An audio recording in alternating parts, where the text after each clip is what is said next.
बर्बाद कर रहा है। और ऐसा कहा जा रहा है कि तीसरी लहर जब आएगी तो ये वायरस 2 से 3 दिन में भी आपके फेफड़ों को समाप्त कर सकता है। यानी तीसरी लहर में वायरस 2 से 3 दिन में ही मरीज को बहुत गंभीर हालत में पहुंचा देगा और डॉक्टरों को मरीजों का इलाज करने का समय भी नहीं देगा। अब भी दोस्तों नमस्कार, प्रणाम।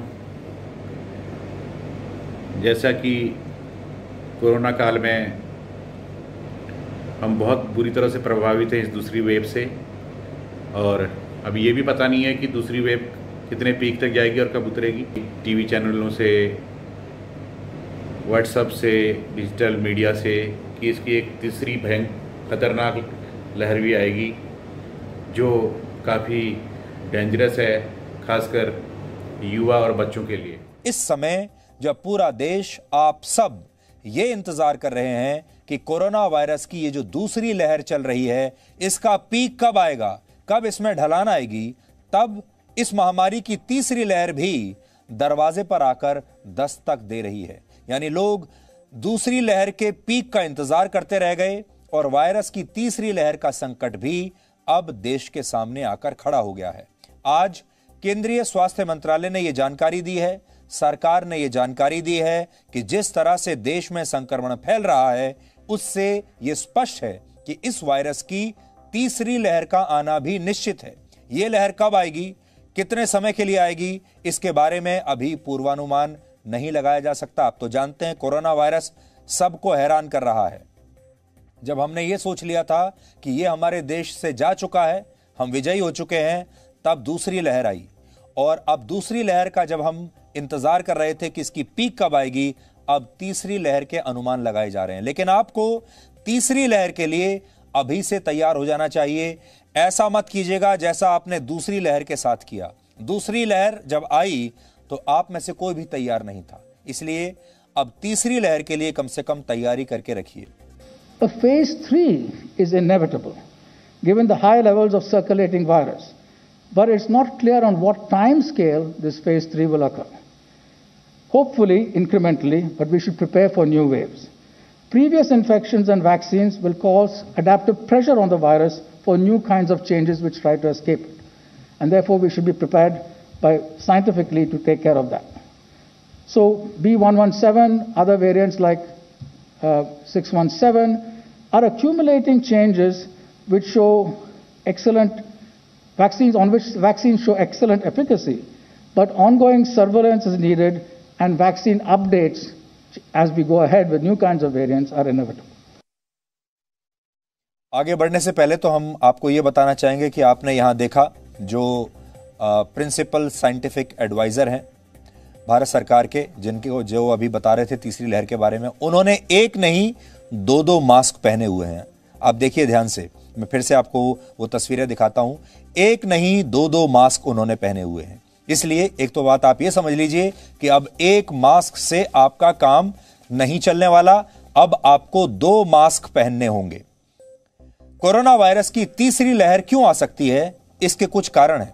सबसे पहले आपको उन कारणों के बारे में बताते हैं ताकि आप तैयार हों अब तीसरी लहर के बारे में।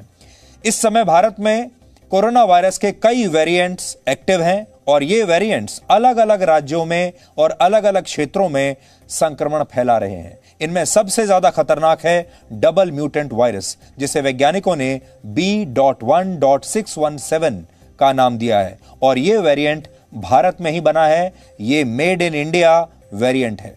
अब तक हमारे देश में कोरोना का यूके वेरिएंट था, ब्राजील वेरिएंट था, दक्षिण अफ्रीका वेरिएंट था और अमेरिका का भी एक वेरिएंट मिल चुका था। और आप तो ये जानते हैं ये सब आया है वुहान से, चीन से। इसके कई और वेरिएंट्स की भी पहचान अलग अलग राज्यों में हो चुकी है। यानी अब इस कोरोना वायरस के बहुत सारे अवतार आ चुके हैं और ये अवतार जो हैं इसके, ये अलग अलग रूपों में देश के अलग अलग हिस्सों में इस समय पाए जा रहे हैं।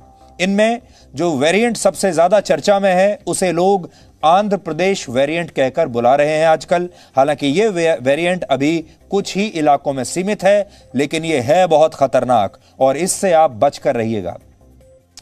डॉक्टरों द्वारा की गई स्टडी में कहा गया है कि यह वेरिएंट अभी वायरस के नए नए स्ट्रेन बना रहे हैं, जिससे वायरस कई अलग अलग रूप लेकर लोगों पर हमला कर सकता है और इतने सारे वेरिएंट्स की वजह से ही हमारे देश में कोरोना की तीसरी लहर आ सकती है। समझने वाली बात यह है कि जब कोरोना वायरस की पहली लहर आई थी तो वायरस 10 दिनों में आपके फेफड़ों को यानी लंग्स को खत्म कर देता था। दूसरी लहर जब आई तो यह समय अवधि घटकर 5 से 7 दिन हो गई। पहले 10 दिन में यह डैमेज कर रहा था आपके फेफड़ों को, अब दूसरी लहर में 5 से 7 दिन में आपके फेफड़ों को बर्बाद कर रहा है। और ऐसा कहा जा रहा है कि तीसरी लहर जब आएगी तो यह वायरस 2 से 3 दिन में भी आपके फेफड़ों को समाप्त कर सकता है।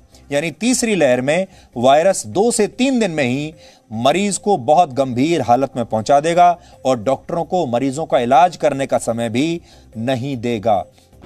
तो मैं 2-3 दिन से यही सोच रहा था कि ये तीसरा जो वेरिएंट आएगा वो कैसे बन रहा है, क्या बन रहा है। तो नए ब्लॉग में मैं आपको यही दिखाना चाह रहा हूँ। अगर आपको मेरा ये ब्लॉग पसंद आए तो मेरे इस चैनल को सब्सक्राइब भी कर दें और मेरा आपसे निवेदन है कि अगर ये जानकारी ठीक लगे तो अधिक से अधिक लोगों तक ये ब्लॉग पहुंचाएं ताकि सभी लोग इस वेरिएंट कोरोना के इस नए तीसरे अवतार के बारे में जान सकें।